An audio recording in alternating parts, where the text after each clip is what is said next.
and welcome to our conference call, MBA Admissions Insights, Preparing for Your Letters of Reference and Essays. Thank you for joining us.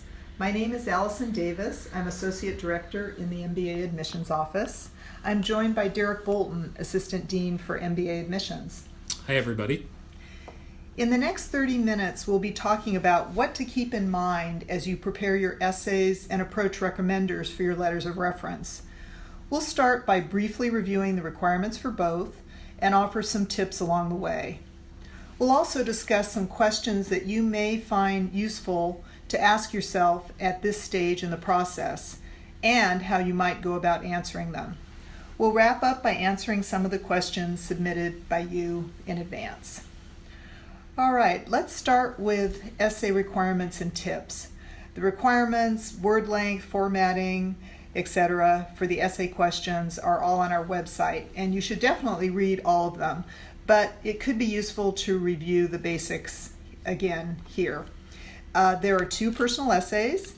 Essay 1 is what matters most to you and why. This is a pretty fundamental question that really invites self-examination and self-reflection. Derek, what sort of things are we looking for there? Well, I think when you said personal essays, you said more than you even intended to, because they're not intended to be professional and that you're speaking about work topics, but truly a personal reflection on the people, on the experiences, on the situations that have influenced you, and more important, how those have shaped your perspectives, not just about what your accomplishments are or what you've achieved. So we'd say focus on why rather than focusing on what. Okay.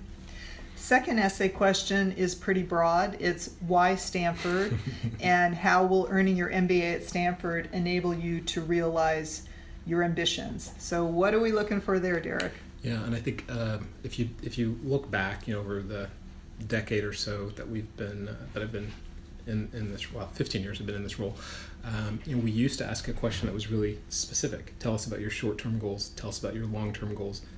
Why will an MBA help you? And then why do you want the MBA from Stanford?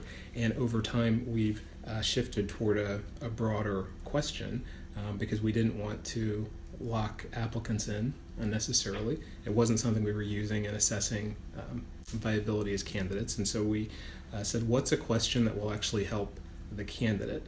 And so we want you to reflect on why you want this graduate education in management, how it's going to help you in realizing your objectives, and really thinking about the distinctive opportunities you'll pursue at Stanford. Because once you get here, you get, I think, overwhelmed by the sheer number of choices in front of you, so it's helpful to do some reflection up front. I think I've even heard you say sometimes students have actually held on to their essays and posted them, on their mirror and that kind of thing. Put them on the door of your room at Schwab or at Highland Hall, and every day it's a reminder of why you're here and what you want to take away from the experience. But I think that gets back to the point again that they're personal essays. They're meant to be valuable to the applicant who's writing them. There are no shortcuts here, and so you really have to think carefully about who you are, about the experiences that have shaped you, and about where you want to go from here. So in general, I think our advice is keep it simple, don't overthink it, be sure to actually answer the questions we're asking, follow directions, that sort of thing. What else? Well, we're talking about essays and letters of reference today, and at their simplest form, both of those are stories. And so I think what you're trying to do with the essays is to tell a story that only you can tell. It should be fresh versus being packaged. You know what I mean by that, and we can tell the difference when things are inauthentic. One of my favorite alums, Leo Lindbeck, always said, think of the admission process not as a marketing activity where you're trying to look at someone and deliver exactly what they want, but to look at it as an accounting activity where you're looking inside and then trying to express that clearly. So I think that's a good shorthand for me of what the aim is of the essays. I hope that candidates are reading what we said on the website, because we do encourage people to get feedback. It's helpful, right, to get a sense from people who know you very well on whether the essays are coming across in your voice, whether this is the brother that I know or this is the wife that I know coming through on paper. But I caution you to think carefully about the difference between feedback and coaching. Can you say a little bit more about that, the difference? Well, I think feedback is, you've done the reflection, you've done the thinking, you've put in the effort, and you're getting kind of sanity checks from people who really know you to ensure that what you're putting on paper is authentic, that it does reflect you. Right. That's a couple of times. That's one or two times. That's not many hours of people giving you wordsmithing and rearranging your flow of your topics and telling you what Stanford wants, that kind of thing. All right. Let's go on to letters of recommendations. Again, all the requirements are on our website, including the questions that we are asking your recommenders, so of course you're going to want to take a look at that. There are 2 letters of reference that are required. The first one would come from a current direct supervisor at work, or, as we say, next best alternative. There are certainly situations where you may not be able to get a reference from your current direct supervisor. You might be self-employed or working at a family business or in a new position where your supervisor really doesn't know you well yet, or maybe you can't even tell your employer that you're applying. So if you can't get one from your current direct supervisor, what would be Derek's other alternatives? I think this is probably the most commonly asked question at information sessions. And the short answer is use your best judgment, because you're going to know far better than we who are good choices to provide that insight. But I would think, if you're working in a services firm, it could be a client. If you work in a sales role, it might be a customer. If you have extensive operations with management, it could be a previous manager, an indirect supervisor, a portfolio company you've worked with, someone you work with at your organization who has direct exposure to you and who cares enough about you to make the time to write a detailed and thoughtful letter. But I think you're trying to get, as Allison said, the next best alternative means as close to that current direct supervisor as possible. The second reference actually has a lot of flexibility for you. You really have 4 different choices here for the second reference. It could be, again, another supervisor or a peer, and those could come from the workplace, or it could be someone from outside the workplace who's perhaps worked with you or supervised you in an extracurricular activity. And so, those 4 quadrants are what you have to choose from. In general, though, Derek, would you say the strongest reference typically come from the workplace? Absolutely. I think again, with thousands of applicants, each person's situation is unique. But in most cases, what we've observed is that the recommender who's worked with you for 40 or 50 hours a week for 6 weeks or 6 months or 3 or 4 years has deeper insight into your strengths and your areas of development than someone who sees you in a volunteer activity for a few hours a week, even if it's a sustained commitment. So you just have to be careful in thinking about those choices. We are kind of on your side as applicants when we're reading the application, so it's not that we're going to look and say, oh, this really doesn't give us what we're looking for, but I do see files every year where I read it and say, gosh, the recommender really let this person down. All right. Let's talk a bit about how somebody would go about choosing their recommenders. Advice about that, Derek? Sure. Well, this brings me back to my point earlier that both essays and recommendations are stories. Essays are stories that you're telling us, and recommendations are stories that others are telling us about you. The reason that we ask for references in addition to the essay is that others see things in you that you may not see in yourself. And so it's really helpful for us to have both those perspectives as we're trying to understand you a little bit better. You can see exactly what we're asking the recommender, so I strongly encourage anyone who's applying to go to the letter of reference page on our website to look at the traits, the competencies that we're asking the recommenders to assess, as well as the 3 questions we ask them to answer. But I'd suggest someone who can provide at a tactical level detailed anecdotes, who can give examples, who's excited to write a letter for you and will actually spend sufficient time to write a thoughtful letter. At a more philosophical level, I'd pick someone who is in a position to see how you've developed, who cares about your career, and is rooting for you to succeed. I think sometimes as you're approaching a recommender, the conversations that come out of even asking them to write a recommendation can really be constructive conversations. In a lot of ways, we one of the things you hear us say, Allison, you know this, but candidates may not. We often say that we're looking for candidates for whom success has been a byproduct rather than a goal. And that notion of byproduct and goal comes to mind as I think about references as well, because in a lot of ways the goal of the recommendation could be to have a great conversation with your recommender, to talk about your experiences and to talk about things that you've done well or areas that you may need to grow, and to get that person's feedback on those experiences. And if that conversation is a productive one for you and for the recommender, the byproduct of that is a great letter of recommendation that he or she turns in. So I think it's great to sit down with your recommender. This is not an activity that I'd say simply register him or her and then make sure the person turns it in by the deadline. No. I think you actually do want to invest a little more, sit down over coffee or tea or champagne, whatever the situation might be, and have a good kind of coaching conversation. And I think it can be beneficial whether or not you even apply to business school. What about, we often hear applicants worry about if they approach the recommender at work, that sometimes the recommender will say, well, why don't you draft it for me and I'll sign it. What should people do in that situation? Yeah, I know that's a tough situation. Actually, when I was applying to business school last millennium, I had a manager who felt strongly that every consultant in the firm who asked him to write a recommendation should draft it on his or her own. So I ultimately ended up picking someone else. The goal here, I'll reiterate, is to get insights about you from someone else. And if you're drafting the recommendation, then I think it defeats the purpose, and you end up kind of doubling down on the things that you already know about yourself. Whereas the recommender should be providing insights that may be new to you and hopefully maybe new to us. That's it. Okay.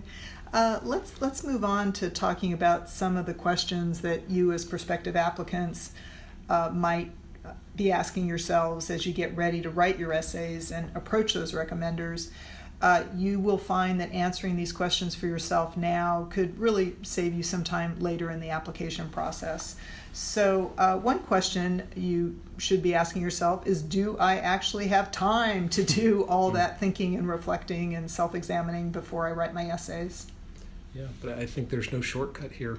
We're looking for a holistic view of you, the applicant, as a person, your values, your passions, your ideals, your experiences, your hopes and your dreams. And our goal is to understand what motivates you and how you've become the person that you are today. And then again, how Stanford can help you in terms of realizing your ambitions. And so I think you just have to be prepared to think a lot and then write. And for each person it'll be different.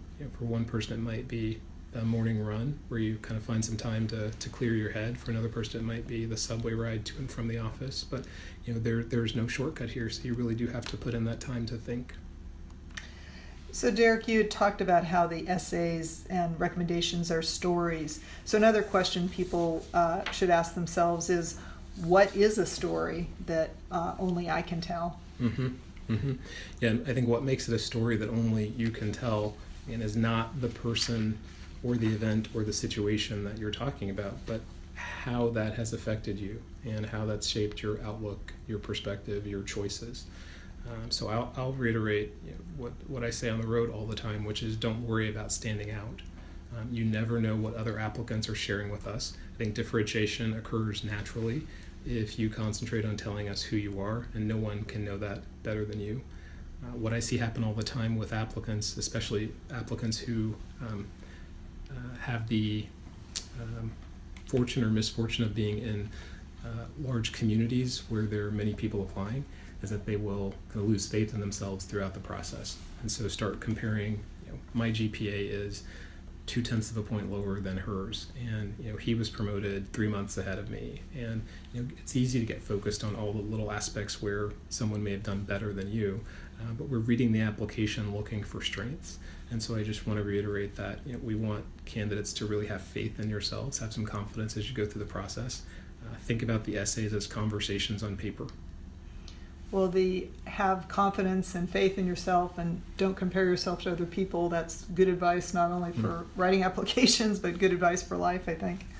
Well, honestly, I think the application process, if done correctly, is great in terms of pulling candidates up from working so hard on their daily goals and asking some more fundamental questions that'll be helpful, again, whether or not they apply to business school.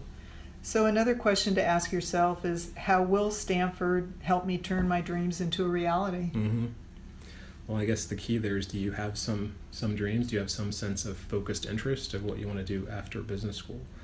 I think Stanford's a really magical place, and if you come here with something in mind, you can take advantage of all the resources of the university, from business school to engineering or law or medical school, whatever it is, to make your dreams happen. But have some ideas of what your best self would be after Stanford and related goals for your education here. You don't need to make them up, by the way. If you don't have really specific goals, there's a reason that we kind of put the goals themselves as kind of a tweet, kind of a text box in the application, whereas the essay is focused on how you're going to maximize your experience and make the most of your time at Stanford. Okay. Well, let's move on now to questions that the audience, we hope you'll be applicants, but that the audience have submitted in advance. What kinds of information should I be providing to my recommender? And I think that's going to depend on your relationship with your recommender. I've seen candidates who provide the entire application and essay to the recommender, and I've seen candidates who simply sit down with him or her and talk through the process. You don't have to worry that every single part of your application makes it look like you've been lined up since birth to be admitted to business school at Stanford, right? Life is messy. We understand that. Not all of your choices will make sense as you're making them, but our hope is, again, that when you look back on them, you're able to extract some common themes and kind of connect the dots as you look back. But again, it's not like you have to ensure that every single thing that your recommender says is perfectly aligned with every single thing that you say. So I don't think you have to go overboard on providing information, but again, I'll reiterate, there's benefit to you as an applicant from sitting down and talking with your recommender, who's a person who knows you well, a person who cares about you and whose opinion you value about your performance and about your future. Is it ever worth it to submit an additional letter of recommendation beyond the two that we asked for? Yeah, well, Allison, you've been through our admission committee discussions many times as we think about what the requirements are for an application. So we have asked for 2 recommendations because we think that is the most helpful across our applicant pool. We do, however, give candidates a bit of flexibility on what they're providing, but it's a risky move, right? So if you, for example, give us a 3rd recommendation, first of all, I can't guarantee that we'll read it because it really depends on kind of when it gets submitted. But let's say it was submitted with your application at the time you applied and we read that. Well, then the question from the reader is going to be, this is a helpful recommendation or an unhelpful recommendation? If it's helpful, then I'm going to say, why was it not one of the 2 other recommendations? If it's unhelpful, I may ask, why is it submitted at all? And so, it's not a risk-free move because it does call into question the self-awareness and judgment of the candidate. And frankly, there's also an issue around fairness. I kind of think of the admission process. It's almost like when you take a test. You turn the test in at a certain point, and then it gets graded, and then we set the curve, and then you give the grades back. Well, providing extra letters of reference is in a way like giving someone a chance to do extra work on a test or to change the answers after it's been turned in. That's not exactly fair to all the other candidates. So we'll always try to give applicants flexibility, but I do think that they have to think very carefully about it. And I should add that it will certainly be added to your application in terms of what do we do with it. But as Derek said, it may not be read depending on if we've already read your application or where we are in the process. Because again, it's like taking a test. Yeah. Once the first person's graded your test, well, we're not going to keep adding, letting you change the answers on it after that. So, right. Yeah. We talked about how the second recommendation can come from a supervisor or next best alternative or a peer. So, Derek, can you talk a little bit about what counts as a good recommendation from a peer as opposed to one from a supervisor? And again, we're talking about that second reference. The reason that we think a peer can be helpful in the first place is that most of you will spend your careers after business school leading without authority in a lot of cases. So you're always basically trying to move the organization or your department or your team or whatever it is probably a level ahead of whatever your actual job responsibilities are, whatever your actual title is. And so peers are folks who influence without authority, right? And so someone who can give us insights on what it's like to work with you very closely, elbow to elbow, shoulder to shoulder, can be really valuable in understanding how you'll participate as a member of our community, which is a very strong peer learning community, as well as giving us a sense of areas where you'll want to develop as a student and strengths that you'll draw upon once you're an alumnus or alumna. Okay. Here's another question. Both of my supervisors speak English as a second language. If they're not able to write as eloquently as a native English speaker, is that going to affect my candidacy? Mm-hmm. And short answer would be no. We are, with apologies to vegans, looking for the steak, not the sizzle. Mm-hmm. If it's a real drawback for the recommender, then he or she could submit the recommendation and have it translated.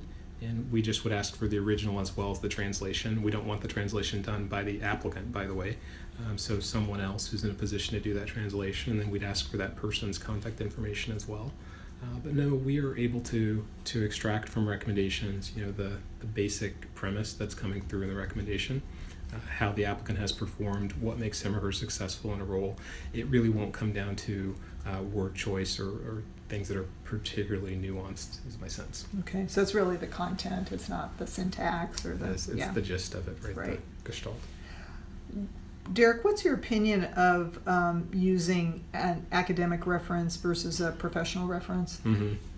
When we think about references for Stanford, we're looking at them as a way to understand ways that you've demonstrated leadership and understand your leadership potential. And so in most cases, academic references have not had the opportunity to see candidates demonstrate leadership. There are obviously exceptions. Maybe you've been a teaching assistant for a professor, maybe you've done a research project for him or her, and so that faculty member would be able to provide some detailed anecdotes or evidence. But for the most part, when we see academic references, they tend to be very brief, they tend to be generic, and it's sad to say in a lot of cases they talk more about the faculty member than about the candidate. If you're a college senior and you're applying for deferred admission, then the academic reference may be the only choice that you have. So we see them more frequently for folks who are applying for deferred enrollment, and in those cases, obviously we know how to calibrate them. But just be careful. Again, this applies to anybody, but be thoughtful and careful as you're thinking about your recommender to ensure that he or she is able to address the specific traits, the competencies, the characteristics that we're asking on the recommendation form and in the questions. And again, I'll suggest looking at those on the website before picking your recommender, because if we get a form that says no basis for judgment for 85% of the things that we're asking, well, that doesn't help you, and it also doesn't help us. Okay. How about for reapplicants? What's the expectation in terms of letters of rec and essays? I mean, is it going to seem weird that what matters most to you, which is such a fundamental topic, changes significantly from the year before? Our view has been that as a reapplicant, you're evaluated on the basis of your new application in the context of the new applicant pool. There are sister institutions of ours that will say you applied before, tell us what's changed since the last application, and we don't do that.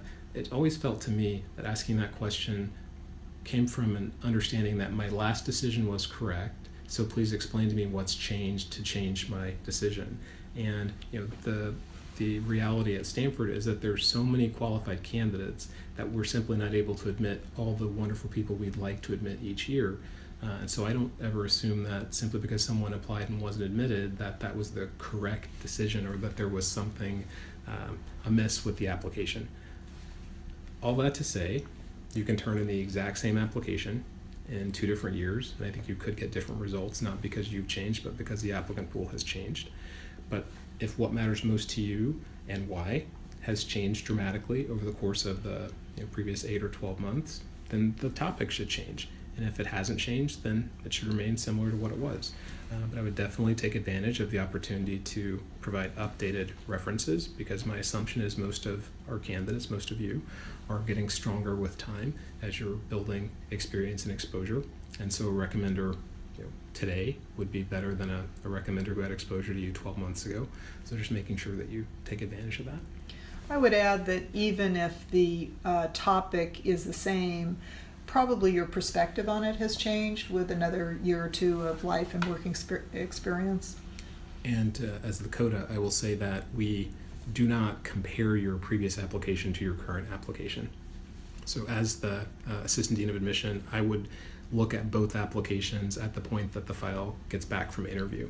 And that's not looking at it to compare word for word what was this application versus the last one, but looking, was there some major red flag that we saw the last time, and was it addressed this time? But for the most part, it's not going to make a difference in my decision, and I would be the only person in the entire admissions office who would have access to the old application. So it really is a new application on its own merit in the context of the new pool. Okay. How about client recommendations for people in client service businesses? Are there common mistakes, or there ways that they can be enhanced that applicants should be aware of? I think it kind of depends on the client, depends on how familiar he or she is with recommendations to graduate school and to business school in particular. So we have on our website a podcast, I think, and definitely a transcript of a podcast where we talk about what makes a recommendation sing, like what really brings a candidate to life. And so if you're asking a client for whom this may be the first recommendation ever, then you might want him or her to take a look at that transcript. I think it would be helpful.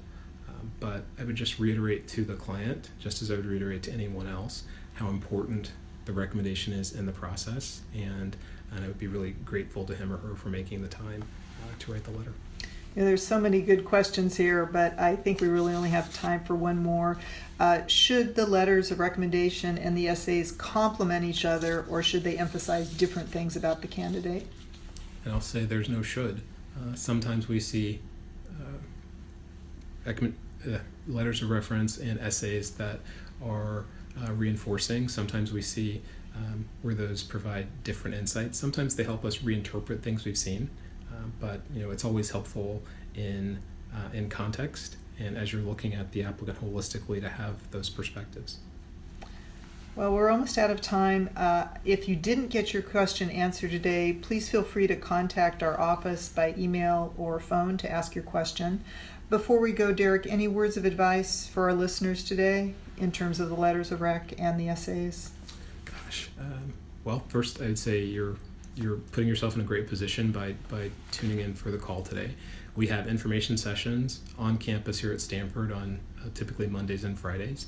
We have off-campus sessions happening all around the world. I'm literally flying out in about 30 minutes for New York, where we'll be hosting sessions later this week, and then I'll be in India next week.